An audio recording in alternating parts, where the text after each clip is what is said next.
여러분은 시어머니를 뭐라고 부르십니까? 어떤 며느리는 친구들 앞에서 이렇게 말했습니다. 공짜 파출부 하나 둔 기분이에요. 그 시어머니가 바로 저였습니다. 저는 그 말을 문 밖에서 들었습니다.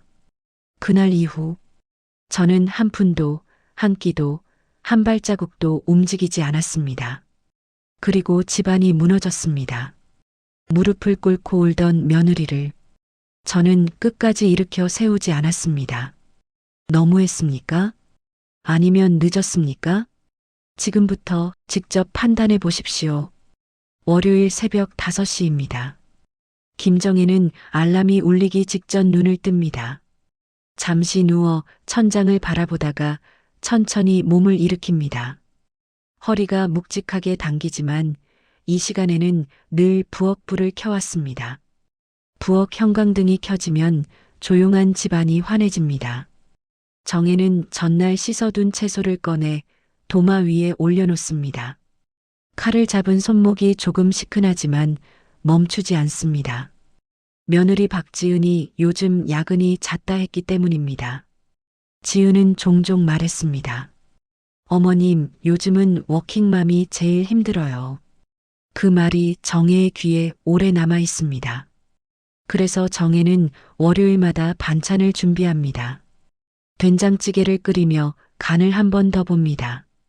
잡채를 볶다가 불을 줄이고 손주가 좋아하는 멸치볶음은 고추를 빼고 조금 더 달게 만듭니다. 반찬통 6개가 식탁 위에 나란히 놓입니다. 정혜는 통을 닫기 전 잠시 손을 멈춥니다. 이 일이 언제부터 자신의 일이 되었는지 떠올립니다. 처음에는 지은이 힘들다기에 한두 번 해다 준 것이었습니다. 그러다 자연스럽게 매주 일정이 되었죠. 반찬통 옆에 흰 봉투를 하나 놓습니다. 이번 달은 조금 더 넣었습니다. 며느리가 며칠 전 카드값이 많다며 웃듯이 말했기 때문입니다. 그 웃음이 가볍지 않다는 걸 정혜는 알고 있습니다. 아들 현수가 출근길에 들릅니다. 현수는 반찬 가방을 받아들며 말합니다. 엄마, 이렇게까지 안 해도 되는데요. 말은 그렇게 하지만 손은 봉투를 자연스럽게 가방에 넣습니다. 정혜는 그 모습을 가만히 봅니다. 고맙다는 말은 듣지 못했지만 익숙합니다. 현수는 덧붙입니다. 엄마가 있어서 우리가 버티는 거죠. 그 말은 위로처럼 들리지만 책임은 아닙니다. 정혜는 그 차이를 알면서도 모르는 척합니다. 아들이 힘들지 않으면 된다고 생각해왔기 때문입니다. 오전이 되면 가족 단톡방에 사진이 올라옵니다. 지은이 반찬을 예쁘게 접시에 담아 찍은 사진입니다. 어머님 덕분에 또 한 주 살아요. 정혜는 그 메시지를 읽고 짧게 답합니다. 입맛에 맞으면 다행이다. 그런데 이어지는 말이 붙습니다. 어머님은 이런 거 해드리는 게 낙이래요. 정혜는 그 문장을 오래 바라봅니다. 낙이라는 단어가 마음 한쪽을 긁습니다. 낙이라기에는 손목이 시큰하고 허리가 자주 아픕니다. 그러나 그 감정을 굳이 꺼내지 않습니다. 좋아서 하는 일이라고 스스로를 설득해왔습니다. 오후가 되면 손주 하원 시간입니다. 학교 앞에서 기다리며 다른 학부모들과 인사를 나눕니다. 누군가 묻습니다. 어머님이 다 봐주시나 봐요? 정혜는 웃으며 고개를 끄덕입니다. 집으로 돌아와 숙제를 봐주고 간식을 챙깁니다. 학원 시간에 맞춰 다시 나가 아이를 데려다 줍니다. 그 사이 지은에게서 전화가 옵니다. 어머님, 오늘 학원 2개예요. 정혜는 잠시 숨을 고르고 답합니다. 그래, 내가 간다. 전화가 끊긴 뒤 정혜는 부엌에 잠시 서 있습니다. 자신이 언제부터 당연한 일정이 되었는지 생각합니다. 아이를 데려다 주러 가는 길에 허리를 한번 펴보지만 쉽게 풀리지 않습니다. 저녁 무렵 아이를 데려다 주면 지은은 현관에서 밝게 말합니다. 어머님 아니었으면 저 진짜 못 살아요. 그 말은 고맙지만 곧 이어 이런 말이 붙습니다. 근데 어머님, 친구들 앞에서는 너무 티 안 내셔도 돼요. 정혜는 그 말을 이해하려 애씁니다. 도움은 밭에 드러나지 않기를 바라는 마음을 느낍니다. 지은은 덧붙입니다. 제가 너무 의존하는 사람처럼 보이잖아요. 그 말이 가볍게 지나가지만 정혜의 가슴에는 남습니다. 자신의 손길이 그림자처럼만 있어야 한다는 뜻처럼 들립니다. 현수는 옆에서 웃으며 말합니다. 엄마, 요즘은 이미지가 중요하대요. 이미지라는 단어가 낯섭니다. 정혜는 조용히 신발을 신고 집을 나섭니다. 돌아오는 길에 운전대를 잡은 손에 힘이 들어갑니다. 좋아서 한다는 말과 티내지 말라는 말이 함께 떠오릅니다. 집에 도착해 싱크대 앞에 서면 물소리가 길게 이어집니다. 그 소리 속에서 정혜는 스스로에게 묻습니다. 정말 좋아서 하는 일인지요? 아니면 멈추면 안 될 것 같아서 하는 일인지요? 그날 밤 정혜는 부엌불을 끄고도 한참을 서 있습니다. 이 집의 평온이 자신의 손 위에 얹혀 있다는 걸 느낍니다. 하지만 그 평온이 언제부터 당연함이 되었는지는 아직 정확히 말하지 못합니다. 그저 마음 어딘가에 작은 균열이 생겼다는 것만 어렴풋이 느끼고 있습니다. 토요일 오전입니다. 김정혜는 평소보다 조금 늦게 집을 나섭니다. 전날 며느리 지은이 친구들을 집으로 초대한다고 말했기 때문입니다. 지은은 부탁처럼 말했지만 말투는 이미 일정이 정해진 사람처럼 자연스러웠습니다. 어머님, 내일 친구들 오거든요. 반찬 조금만 더 해다 주시면 안 돼요? 정혜는 잠깐 망설이다가 고개를 끄덕였습니다. 손님이 오는데 빈손으로 두기 어렵다는 생각이 먼저 들었습니다. 그래서 잡채를 조금 더 많이 만들고 장조림도 넉넉히 담았습니다. 과일까지 씻어 작은 봉투에 넣어 챙깁니다. 아파트 현관 앞에 도착하자 집안에서 웃음소리가 새어나옵니다. 정혜는 초인종을 누르려다가 멈칫합니다. 문틈이 살짝 열려 있었고 거실의 말소리가 생각보다 또렷하게 들립니다. 정혜는 반찬통을 든 손을 조금 낮추고 문 앞에 섭니다. 지은의 목소리가 먼저 들립니다. 아니요, 제가 하는 거 아니에요. 정혜는 순간 눈을 깜빡입니다. 지은은 계속 말합니다. 어머님이 다 해다 주세요. 여자들의 감탄 소리가 이어집니다. 대박이다. 그럼 넌 그냥 받기만 하는 거야? 정혜는 문고리를 잡지 않은 채 숨을 죽입니다. 지은이 웃는 소리가 들립니다. 그 웃음은 정혜가 집에서 듣던 웃음과 비슷한데 어딘가 다른 결이 섞여 있습니다. 지은은 한 박자 쉬고 말합니다. 솔직히 말하면요. 공짜 파출부 하나 둔 기분이죠. 거실에서 웃음이 터집니다. 누군가는 손뼉을 치며 미쳤다라고 말합니다. 정혜의 손에서 반찬통이 아주 미세하게 흔들립니다. 뚜껑이 덜컥 소리를 낼 뻔하지만 정혜는 손에 힘을 줘 버팁니다. 지은은 말을 멈추지 않습니다. 제가 시킨 적은 없어요. 어머님이 좋아서 하시는 거예요. 정혜는 그 문장이 익숙하다는 사실에 더 서늘해집니다. 그 말은 정혜가 들어온 순간부터 여러 번 들었던 말이었기 때문입니다.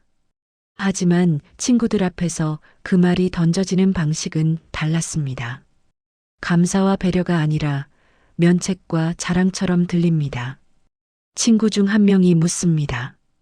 그래도 부담 안 돼? 지은은 짧게 웃습니다.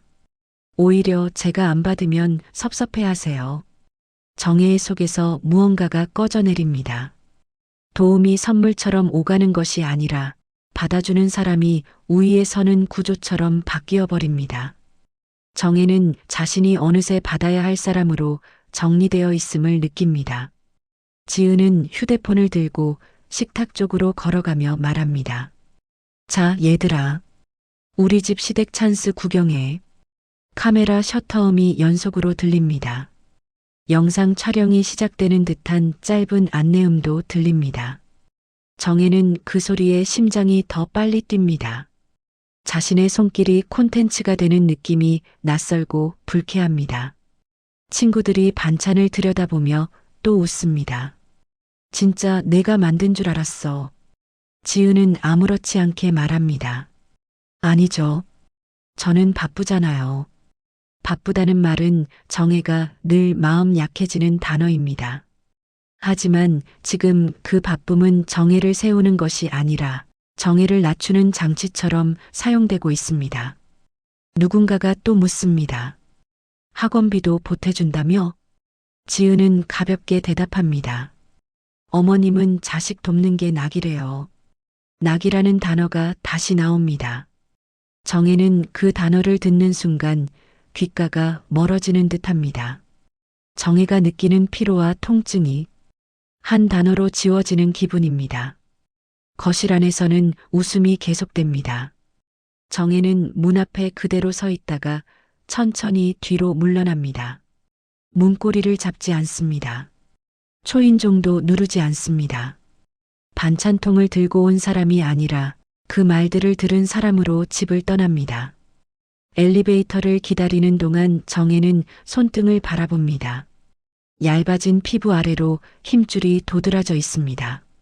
문득 이 손으로 얼마나 많은 것들을 해왔는지 떠오릅니다.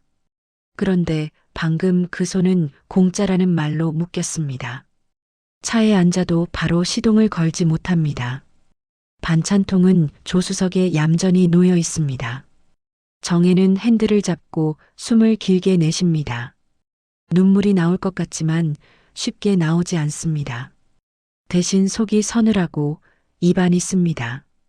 집에 돌아온 정혜는 반찬통을 식탁 위에 내려놓습니다. 과일 봉투도 함께 놓입니다. 그리고 흰 봉투가 떠오릅니다. 학원비 보태려던 돈이 든 봉투입니다. 정혜는 서랍을 열어 봉투를 꺼내었다가 다시 넣습니다. 이번에는 깊숙이 밀어넣습니다. 그날 오후 지은은 단톡방에 사진을 올립니다. 평소처럼 반찬 사진이 아니라 카페에서 찍은 사진이 먼저 올라옵니다. 오늘도 워킹맘 충전 완료. 정혜는 휴대폰을 들었다가 내려놓습니다. 답장을 쓰지 않습니다. 예전 같으면 그래, 잘 쉬어라라고 했을 텐데 이번에는 손이 움직이지 않습니다. 밤이 되자 정혜는 잠이 쉽게 오지 않습니다. 주방의 형광등 아래서 반찬을 담던 손길이 떠오릅니다. 학교 앞에서 손주를 기다리던 시간이 떠오릅니다. 며느리가 웃으며 말하던 좋아서 하시는 거잖아요가 떠오릅니다. 그리고 그 위에 방금 들은 단어가 겹쳐집니다. 공짜 파출부. 정혜는 이불 속에서 눈을 뜬 채로 오래 누워 있습니다. 평생 남을 험하게 말해본 적 없는 사람인데 마음속에서는 처음으로 단단한 말이 올라옵니다. 이건 아니라고요. 이렇게는 못하겠다고요. 새벽이 밝아옵니다. 월요일입니다. 알람이 울립니다. 정혜는 눈을 뜹니다. 그리고 이번에는 몸을 일으킬지 말지 처음으로 망설입니다. 월요일 새벽입니다. 알람이 울립니다. 김정혜는 눈을 뜹니다. 이 시간에는 늘 몸이 먼저 일어났습니다. 도마를 꺼내고 냄비에 물을 붓고 불을 켜는 일이 자연스러운 순서였죠. 하지만 오늘은 이불 속에서 한참을 움직이지 않습니다.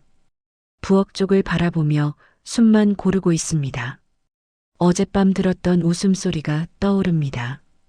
공짜 파출부라는 말이 귀에 맴돕니다. 그 말이 거짓말이 아니었다는 사실이 더 아프게 남아 있습니다. 농담처럼 흘린 말이 아니라 마음속에서 정리된 표현처럼 들렸기 때문입니다. 정혜는 몸을 일으키려다 다시 눕습니다.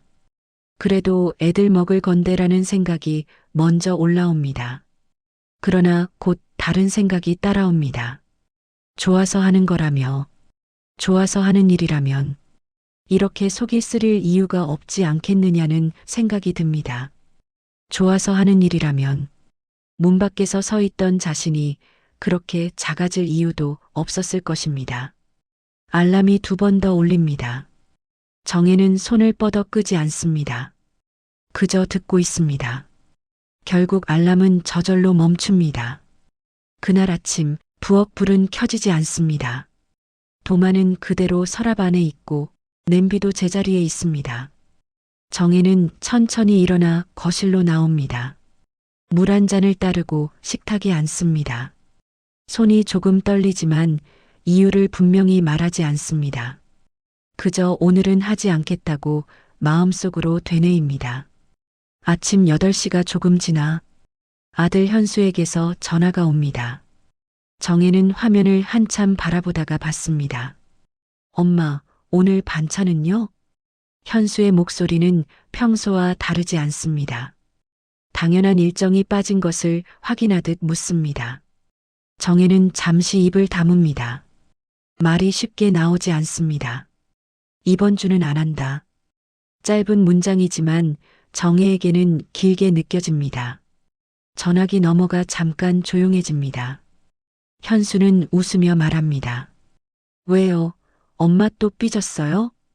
그 말에 가슴이 철렁합니다. 서운함을 유치함으로 정리해버리는 말입니다. 정혜는 차분히 대답합니다. 삐진 거 아니다. 잠시 숨을 고른 뒤 덧붙입니다. 이제는 내가 해라. 현수는 이해하지 못한 듯 묻습니다.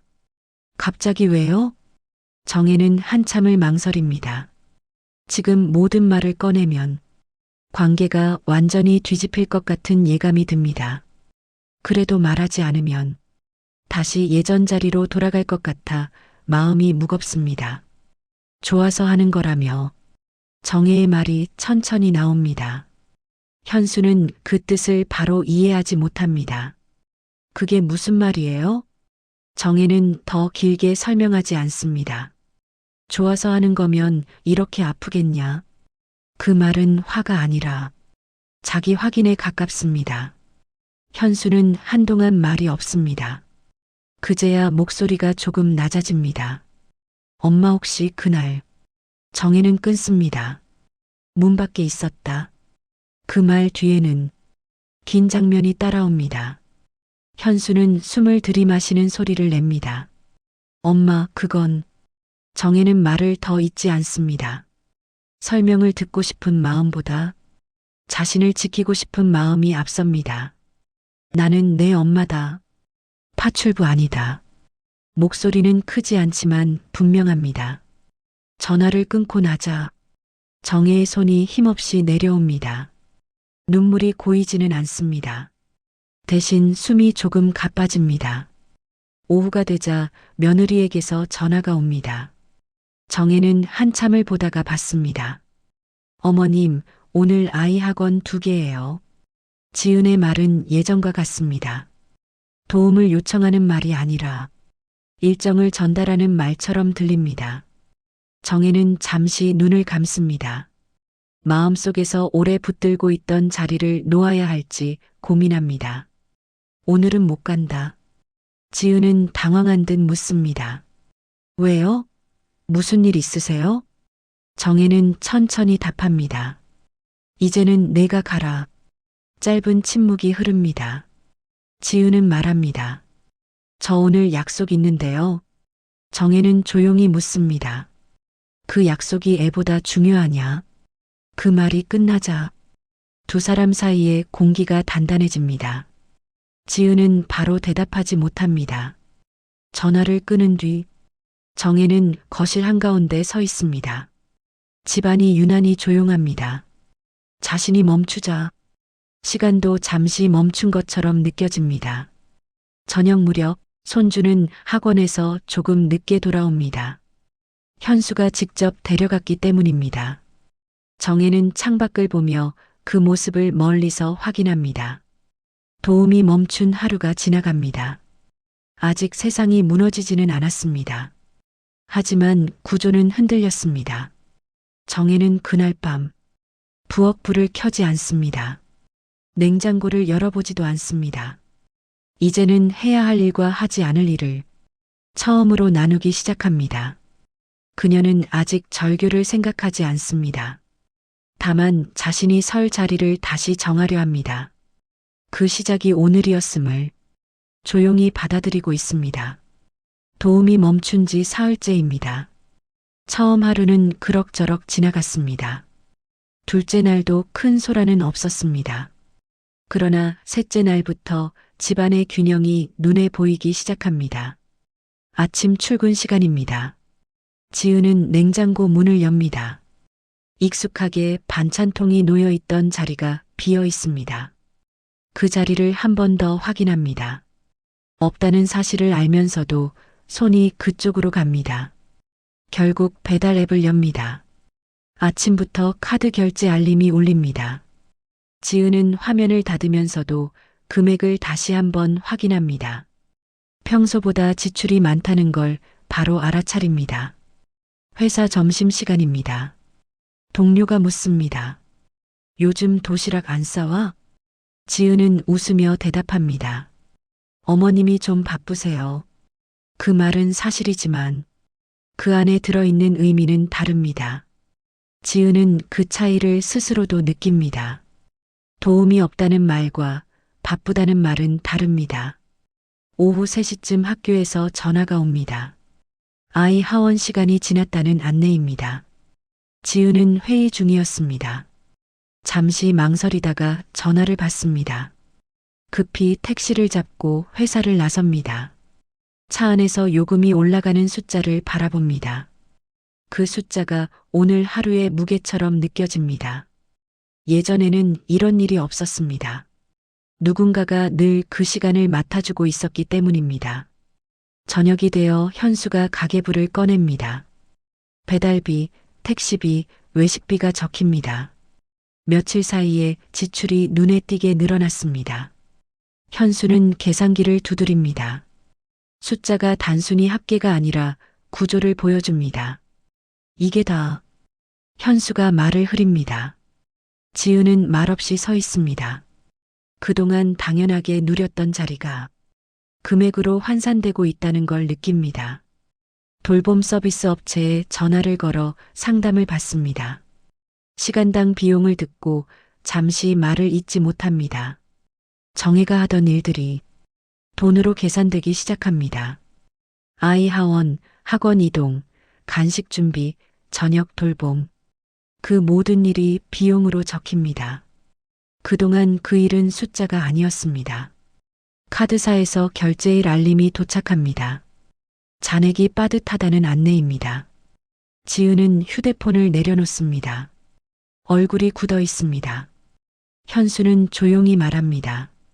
엄마가 너무 오래 도와줬나 봐. 지은은 바로 대답하지 않습니다. 도움이라는 말이 낯설게 들립니다. 자신은 그걸 도움으로 생각했는지 아니면 당연한 지원으로 생각했는지 떠올립니다. 그날 밤 아이가 묻습니다. 할머니 왜 안 와? 지은은 잠시 멈춥니다. 할머니도 쉬셔야지. 짧게 말하지만 마음이 복잡합니다.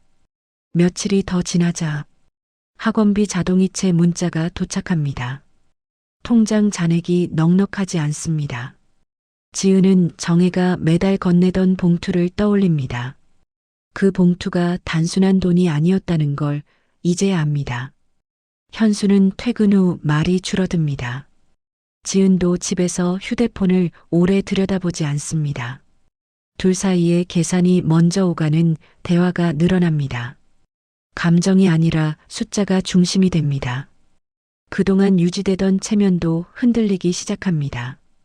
친구 단톡방에서 누군가 묻습니다. 요즘 시댁 찬스 어때? 지은은 한참을 화면만 바라봅니다. 답장을 쓰지 못합니다. 도움이 멈춘 자리는 단순한 빈칸이 아닙니다. 그 자리는 집의 중심이었습니다. 정혜가 빠진 자리가 집의 구조를 드러냅니다. 한편 정혜는 문화센터에 등록을 합니다. 미뤄두었던 강좌를 신청합니다. 집 밖으로 나가는 시간이 늘어납니다. 정혜의 하루는 조금씩 달라집니다. 손주를 보지 않는 시간에 정혜는 처음으로 자신의 이름으로 움직입니다. 하지만 마음 한쪽에는 여전히 묵직함이 남아 있습니다.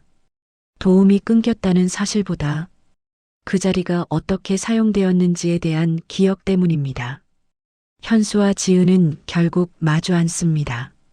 말없이 가계부를 펼쳐둡니다. 숫자가 빼곡히 적혀 있습니다. 현수는 낮은 목소리로 말합니다. 가서 이야기하자. 지은은 고개를 숙입니다. 사과를 해야 한다는 걸 알고 있습니다. 그러나 사과가 무엇을 바꾸는지 아직 모릅니다. 자존심과 현실이 충돌합니다. 도움이 멈춘 지 일주일이 지납니다. 집은 여전히 돌아가고 있습니다. 그러나 예전처럼 매끄럽지 않습니다. 이제는 선택의 시간이 다가오고 있습니다. 도움이 끊긴 지 보름이 지났습니다. 처음 며칠은 불편함 정도였습니다. 그 다음은 피로였습니다. 그리고 그 다음부터는 균열이었습니다. 아이 하원 시간에 맞추지 못해 학교에서 2번 연락이 왔습니다. 학원 이동은 계속 꼬였고 급하게 잡은 택시비는 한 주 만에 10만 원을 넘겼습니다. 배달 음식이 늘어나자 카드값은 빠르게 올라갔습니다. 현수는 가계부를 정리하다가 한참을 말이 없어졌습니다. 숫자는 거짓말을 하지 않습니다. 정혜의 자리가 금액으로 계산되기 시작했습니다. 그러나 진짜 문제는 돈이 아니었습니다. 지은은 회사 점심시간에 처음으로 얼굴이 붉어졌습니다. 요즘 시댁 찬스 어때? 가볍게 던진 질문이었지만 지은의 심장은 철렁 내려앉았습니다. 웃으며 넘기려 했지만 입꼬리가 올라가지 않았습니다. 요즘은 안 해주세요. 말이 짧게 끊어졌습니다. 왜? 누군가 바로 묻습니다. 싸웠어? 농담처럼 던진 말이었습니다. 그러나 지은은 대답하지 못했습니다. 그날 친구들 앞에서 했던 말이 그대로 떠올랐기 때문입니다. 공짜 파출부. 그 단어가 이제는 자신을 향해 돌아옵니다. 집에 돌아온 밤, 지은은 처음으로 소리를 냅니다. 이렇게까지 하셔야 해? 현수는 피곤한 얼굴로 말합니다. 누가 먼저 그렇게 만들었는데 그 말이 지은을 멈추게 합니다. 현수도 알고 있었습니다. 그날 일을 들었습니다. 그리고 그는 말합니다. 엄마가 문 앞에 있었다. 지은은 아무 말도 못합니다. 그날의 웃음소리가 자신의 귀에 다시 들리는 것 같았습니다. 다음 날 아이 학원에서 급하게 호출이 옵니다. 지은은 회의 중 자리를 박차고 나옵니다. 회의실 문을 닫는 순간 동료의 시선이 따라옵니다. 그날 저녁 지은은 결국 말합니다. 가야겠어. 어머님한테. 이번에는 자존심이 먼저가 아닙니다. 두려움이 먼저입니다. 초인종을 누릅니다. 1번, 2번. 문이 바로 열리지 않습니다. 3번째 누르고 나서야 열립니다. 정혜는 조용히 서 있습니다. 놀란 기색도 반가움도 없습니다. 왔니? 그 한마디에 지은의 목이 조여옵니다. 들어오자마자 말이 터집니다. 어머님, 제가 잘못했어요. 정혜는 식탁에 앉습니다. 말없이 물을 따릅니다. 지은은 서 있습니다. 그날 제가 말이 이어지지 않습니다. 정혜는 묻지 않습니다. 설명도 요구하지 않습니다. 그 침묵이 지은을 더 낮게 만듭니다. 결국 지은은 무릎을 꿇습니다. 계산된 행동이 아닙니다. 버티다 무너진 자세입니다. 한 번만 다시 해주세요. 이 말은 존중이 아닙니다. 필요입니다. 정혜는 그 모습을 내려다봅니다. 문 밖에서 반찬통을 들고 서 있던 자신의 모습이 겹칩니다. 그때는 말하지 못했습니다. 지금은 다릅니다. 나는 그날 이미 끝났다. 목소리는 낮지만 분명합니다. 공짜라더라. 그 말이 다시 나옵니다. 지은의 어깨가 더 낮아집니다. 정혜는 이어 말합니다. 나는 내 엄마다.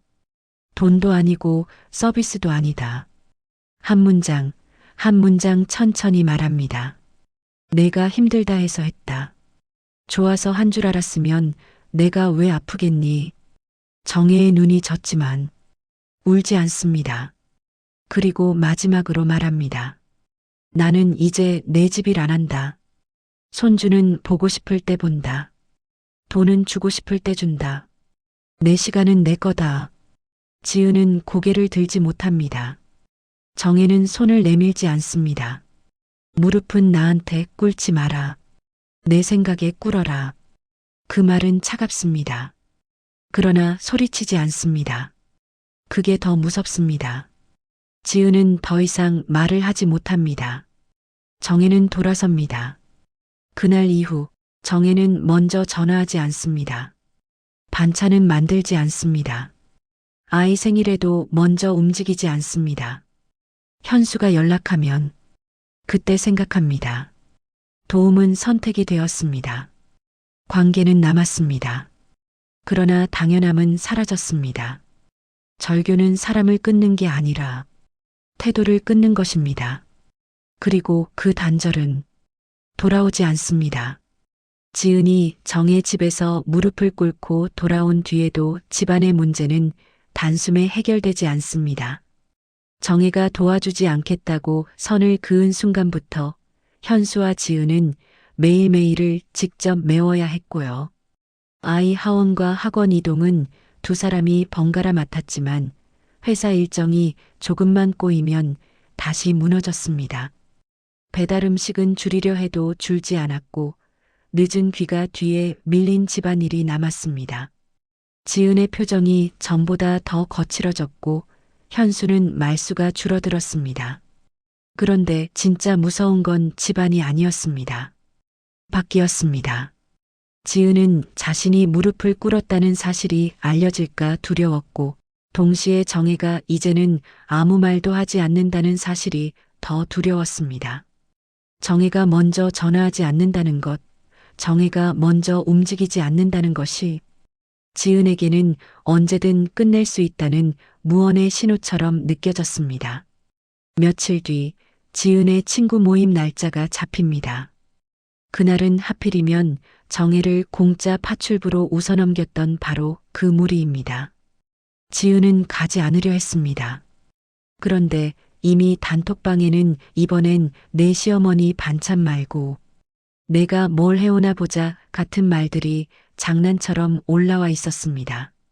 지은은 장난이라는 단어가 언제부터 사람을 이렇게 괴롭힐 수 있는지 처음 알게 됩니다. 모임 당일 지은은 일부러 늦게 나갑니다. 빨리 가면 질문을 더 많이 받을 것 같아서요. 카페 문을 열자 웃음소리와 커피 향이 동시에 밀려옵니다. 친구들은 지은을 보자마자 반갑게 손을 흔들고요. 그 분위기는 그대로인데 지은의 마음만 덩그러니 다른 계절에 떨어져 있는 기분입니다. 야, 너 요즘 왜 이렇게 말라 보이냐? 혹시 시댁 찬스 끊겨서? 첫 질문이 바로 그쪽으로 날아옵니다. 지은은 웃으려다 실패합니다. 입꼬리가 올라가지 않자 친구 하나가 더 웃으며 묻습니다. 진짜 끊겼어? 왜? 설마 너 시어머니 삐졌어?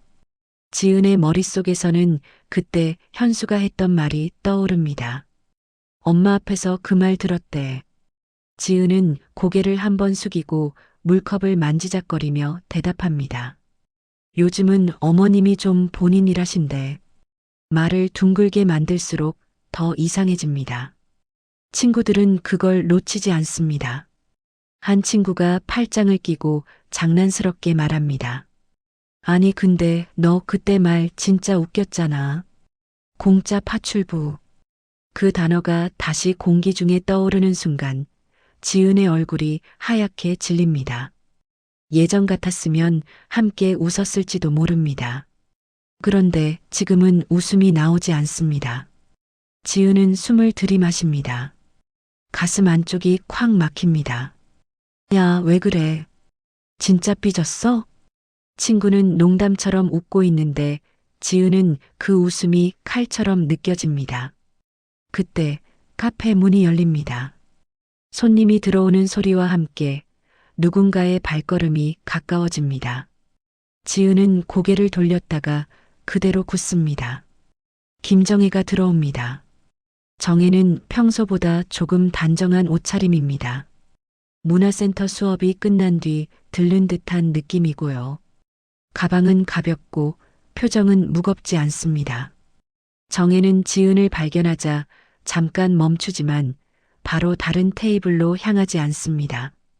오히려 지은 쪽을 바라본 채 천천히 다가옵니다. 지은은 순간적으로 일어나려다 그대로 앉습니다. 다리가 말을 듣지 않습니다. 친구들은 정혜를 보고 하는 소리를 냅니다. 누군가 작게 묻습니다. 저분이 너 시어머니? 지은은 목소리가 나오지 않습니다. 그때 정혜가 먼저 인사합니다. 안녕하세요. 정혜의 목소리는 크게 꾸미지 않은 톤입니다. 낮고 또렷하고 흔들리지 않습니다. 친구들은 얼떨떨하게 아, 네 하며 인사합니다. 분위기가 갑자기 가라앉습니다. 방금까지 웃던 사람들의 표정이 빠르게 굳습니다. 정혜는 지은을 보며 말합니다. 지은아. 이름 한번 부르는데도 공기가 달라집니다. 정혜는 이어서 말합니다. 여기서 이런 말이 나오는 자리인 줄 알았으면 그날 내가 더 일찍 들어왔을 걸 그랬다.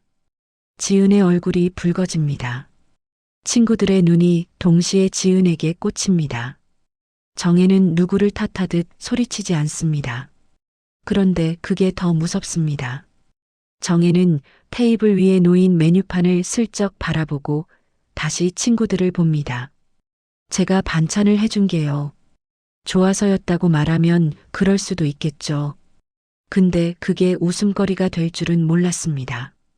정혜는 말끝을 흐리지 않습니다. 감정적으로 흔들려 우는 모습도 보이지 않습니다. 그 대신 그동안 꾹 눌러놓은 자존심이 차분히 올라오는 얼굴입니다. 친구들 중 한 명이 어색하게 웃으며 말을 돌립니다. 아, 어머님, 그게 그냥 농담이었어요. 정혜는 고개를 천천히 끄덕입니다. 농담은요? 들어주는 사람이 웃어야 농담입니다. 그 말이 떨어지자 카페 안의 공기가 더 조용해집니다. 지은은 손가락 끝이 얼어붙는 느낌입니다. 정혜는 지은에게 시선을 옮깁니다. 나는 너한테 뭐 바라지 않았다. 너 잘 살라고 했다. 너 힘들까봐 했다. 정혜의 말은 길지 않지만 그 사이사이에 시간이 묻어 있습니다. 그리고 마지막으로 또박또박 덧붙입니다. 근데 나는 내 인생을 공짜로 내준 적 없습니다. 지은의 눈이 흔들립니다. 친구들은 입을 다뭅니다. 정혜는 더 이상 길게 머무르지 않습니다. 돌아서기 전에 한마디를 남깁니다. 지은아, 내가 무릎 꿇은 건 나한테가 아니다. 너 스스로한테 꿇은 거다. 그 말은 집에서 했던 말과 같습니다. 그런데 이 자리에선 훨씬 더 날카롭습니다.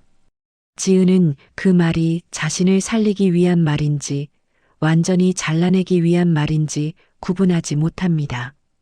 정혜는 마지막으로 친구들을 향해 고개를 숙입니다. 커피 맛있게 드세요. 그리고 조용히 카페를 나갑니다. 문이 닫히는 순간까지도 정혜는 뒤를 돌아보지 않습니다. 그 뒷모습이 지은에게는 끝처럼 보입니다. 친구들 중 누군가가 마른 침을 삼키며 말합니다. 야, 너 진짜.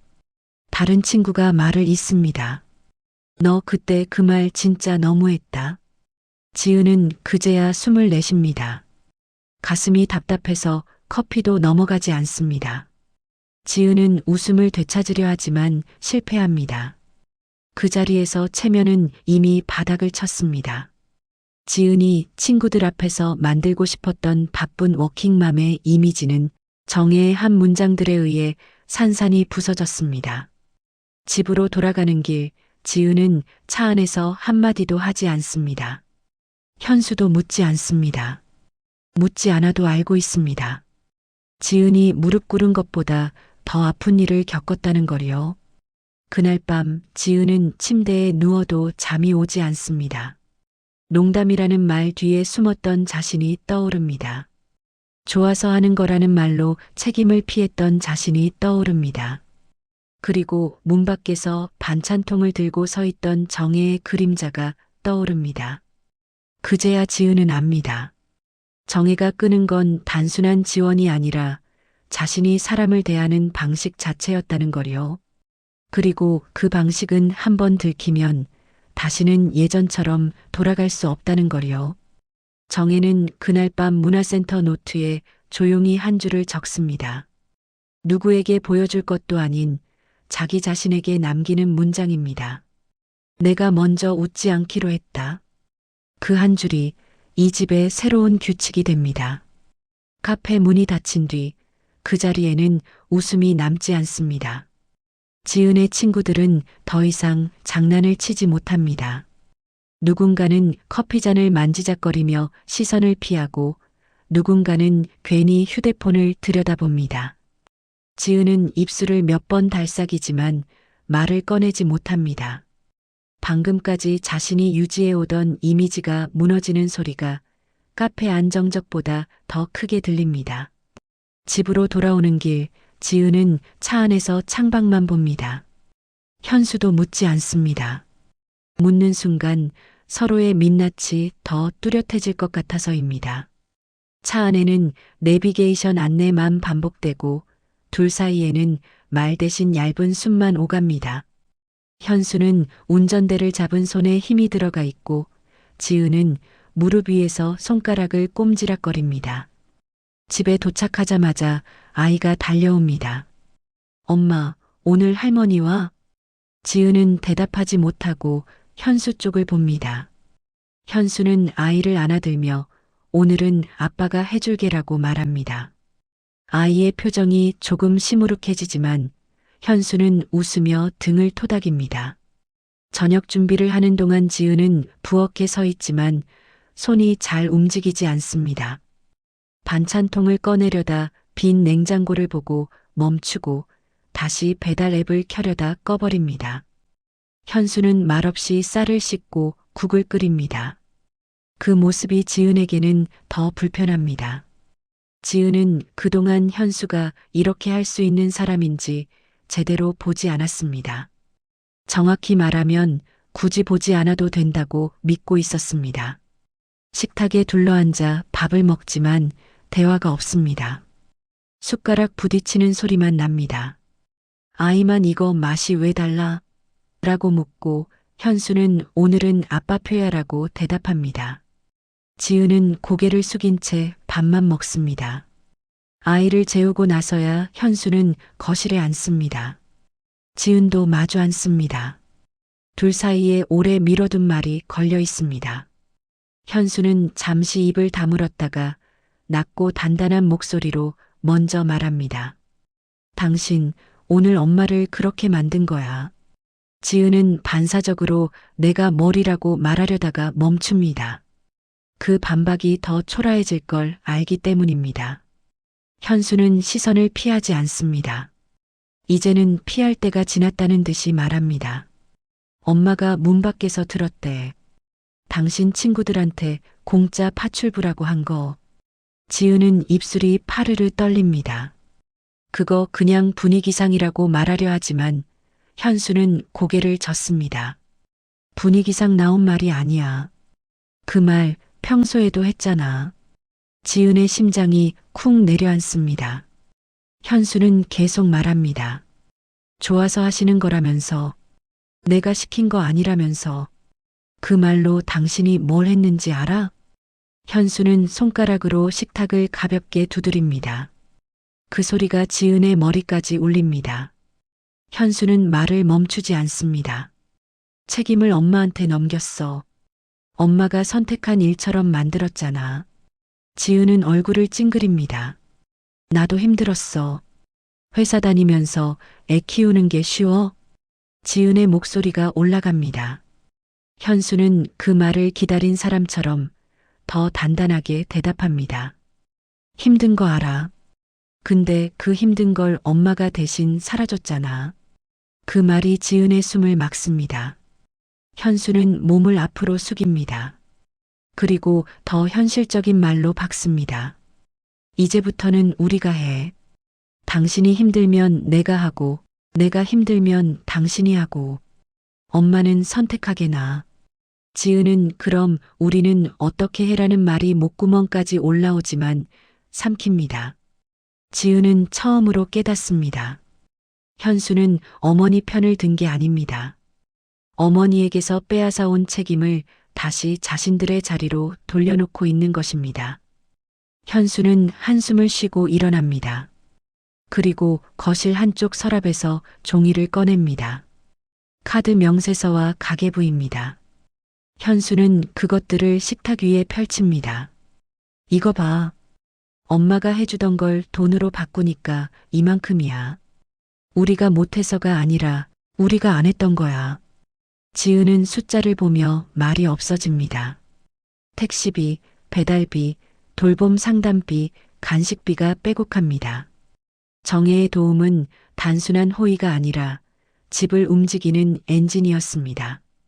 그 엔진을 공짜라고 부른 순간 집은 고장 난 겁니다. 현수는 마지막으로 말합니다. 엄마한테 가서 다시 해달라고 하지 마. 엄마는 우리 집 직원이 아니야. 그 말이 지은의 자존심을 건드립니다. 하지만 반박할 힘이 없습니다. 지은은 입술을 깨물고 고개만 끄덕입니다. 며칠 뒤 일요일입니다. 아이 학교 행사로 학부모들이 모입니다. 지은은 그 자리에서 정혜를 봅니다. 정혜는 예전처럼 아이를 챙기러 오지 않습니다. 그저 멀리서 손주를 바라보고 몇 마디만 하고 돌아갑니다. 사람들이 지은에게 말합니다. 할머니가 많이 바쁘신가 봐요. 지은은 웃으려다 멈춥니다. 이제는 그 말이 칭찬이 아니라 경고처럼 들립니다. 정혜는 이미 자신의 생활을 다시 찾고 있습니다. 지은은 그 사실이 두렵습니다. 정혜가 진짜로 끝까지 갈 수 있다는 걸 느끼기 때문입니다. 그날 밤 지은은 결심합니다. 다시 무릎을 꿇는다고 해결되지 않는다는 걸 압니다. 그러나 자신이 망가뜨린 체면을 회복하려면 최소한 사람 앞에서 해야 할 말이 있다는 것도 압니다. 지은은 다음 날 아침 정혜의 집 앞에 다시 섭니다. 이번에는 현수 없이 혼자입니다. 혼자서 책임지겠다는 뜻입니다. 그리고 이번에는 문 앞에서 오래 기다립니다. 초인종을 누르지 않습니다. 정혜가 문을 열 때까지 자신이 서 있어야 할 자리가 어디였는지 몸으로 느끼려는 듯 서 있습니다. 월요일 아침입니다. 출근 시간대가 막 지나고 동네가 잠시 조용해진 시간입니다. 김정혜의 집 앞에 박지은이 서 있습니다. 이번에는 현수도 아이도 없습니다. 혼자입니다. 지은은 초인종을 바로 누르지 않습니다. 문 앞에서 한참을 서 있습니다.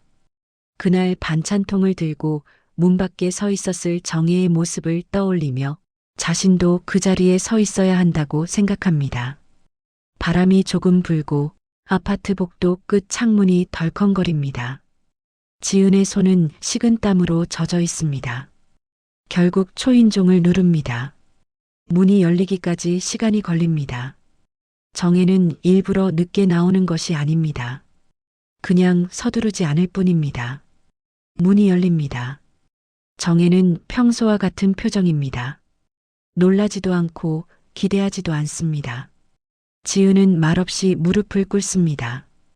이번에는 집안이 아니라 복도입니다. 이웃집 문이 열릴 수도 있는 자리입니다. 지은의 목소리가 낮게 떨립니다. 어머님, 그날 제가 사람을 물건처럼 말했습니다. 말이 정리되지 않습니다. 변명하지 않습니다. 힘들다는 말로 어머님을 밀어냈습니다. 눈물이 흐르지만 닦지 않습니다. 제가 잘못했습니다. 정혜는 한동안 말이 없습니다. 복도 끝에서 엘리베이터 문이 열리는 소리가 들립니다. 누군가 지나가다 힐끗 보고 갑니다. 지은은 그대로 무릎을 꿇고 있습니다. 이번에는 체면을 계산하지 않습니다. 정혜는 천천히 말합니다. 일어나라. 지은은 고개를 들지 않습니다. 죄송합니다. 정혜의 목소리는 낮습니다. 사과는 들었다. 잠시 멈춥니다. 근데 그 한 단어가 공기를 가릅니다. 나는 돌아가지 않는다. 지은의 어깨가 굳습니다. 정혜는 이어 말합니다. 나는 너를 미워하지 않는다. 근데 너한테 기대지 않는다. 그 말은 부드럽지만 선이 분명합니다. 나는 내 집일 안 한다. 손주는 보고 싶을 때 본다. 돈은 내가 정한다. 내 시간은 내 거다. 복도는 조용합니다. 정혜의 말은 크게 울리지 않지만 단단합니다. 지은은 그제야 고개를 듭니다. 눈이 붉습니다. 어머님 말이 이어지지 않습니다. 정혜는 더 이상 듣지 않습니다. 내가 무릎 꿇은 건 나 때문이 아니다. 내가 스스로 부끄러워서다. 그 말은 날카롭지만 고함이 아닙니다. 그리고 마지막으로 말합니다. 나는 이제 내가 필요하지 않다. 이 말이 끝입니다. 정혜는 문을 닫지 않습니다. 잠시 그대로 서 있다가 천천히 안으로 들어갑니다. 문이 닫히는 소리는 크지 않습니다. 그러나 지은에게는 무겁게 들립니다. 복도에 혼자 남은 지은은 한동안 일어나지 못합니다. 이번에는 누가 보는지가 중요하지 않습니다. 자신이 누구를 어떻게 대했는지가 더 크게 남습니다. 그날 이후 정혜는 먼저 전화하지 않습니다. 아이 생일에도 먼저 움직이지 않습니다. 현수가 연락하면 그때 생각합니다. 도움은 선택이 됩니다. 관계는 유지됩니다. 그러나 당연함은 완전히 사라집니다. 절교는 사람을 끊는 게 아니라 태도를 끊는 것입니다. 그리고 한번 끊긴 태도는 다시 예전으로 돌아오지 않습니다.